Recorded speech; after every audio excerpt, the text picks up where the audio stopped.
नमस्कार दोस्तों, हमारे YouTube channel MS Prajapati news पर आने के लिए बहुत बहुत धन्यवाद। तो दोस्तों, द्रौपदी के इस राज को जानकर हैरान रह गए थे पांडव। महाभारत की कहानी में ऐसा बहुत कुछ हुआ जिसकी कल्पना कर पाना भी मुमकिन नहीं था। इस श्रेणी में द्रौपदी का 5 भाइयों की पत्नी होना मुख्य तौर पर देखा जा सकता है। ईर्ष्या, धन संपत्ति का लालच, मानसिक भटकाव, प्रतिशोध की भावना, घमंड और मानसिक द्वंद्व सभी तत्व इस कहानी में मौजूद हैं। महाभारत की कहानी की अलग अलग विद्वान अलग अलग तरह से व्याख्या करते हैं। महाभारत से संबंधित कई लोकप्रिय कथाएं भी मिलती हैं। इसी श्रेणी में एक है जाम्बुल अध्याय, जिसमें द्रौपदी अपने राज का खुलासा करती है।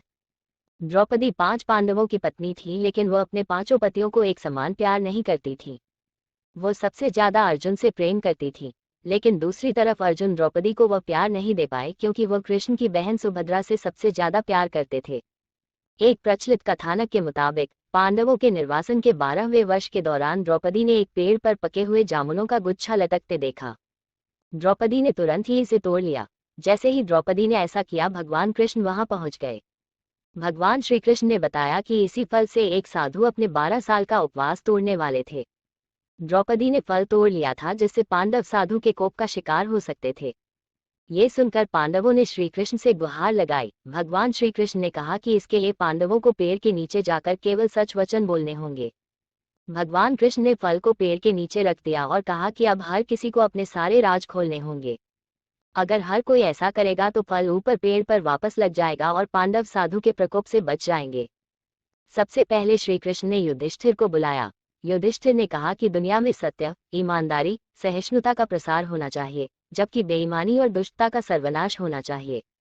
युधिष्ठिर ने पांडवों के साथ हुए सभी बुरे घटनाक्रमों के लिए द्रौपदी को जिम्मेदार ठहराया। युधिष्ठिर के सत्य वचन कहने के बाद फल जमीन से 2 फीट ऊपर आ गया। अब श्री कृष्ण ने भीम से बोलने के लिए कहा। साथ ही श्री कृष्ण ने भीम को चेतावनी दी कि अगर तुमने झूठ बोला तो फल जलकर राख हो जाएगा। भीम ने सबके सामने स्वीकार किया कि खाना, लड़ाई, नींद और सेक्स के प्रति उसकी आसक्ति कभी कम नहीं होती है। भीम ने कहा कि वह धृतराष्ट्र के सभी पुत्रों को मार देंगे। युधिष्ठिर के प्रति उसके मन में बहुत श्रद्धा है, लेकिन जो भी उसके गधे का अपमान करेगा वह उसे मृत्यु के घाट उतार देगा। इसके बाद फल 2 फीट और ऊपर चढ़ गया। अब अर्जुन की बारी थी। अर्जुन ने कहा कि प्रतिष्ठा और प्रसिद्धि मेरी जिंदगी से ज्यादा मुझे प्रिय है। जब तक मैं युद्ध में कर्ण को मार नहीं दूंगा, तब तक मेरे जीवन का उद्देश्य पूरा नहीं होगा। मैं इसके लिए कोई भी तरीका अपनाऊंगा, चाहे वो धर्मविरुद्ध ही क्यों ना हो। अर्जुन ने भी कुछ नहीं छिपाया।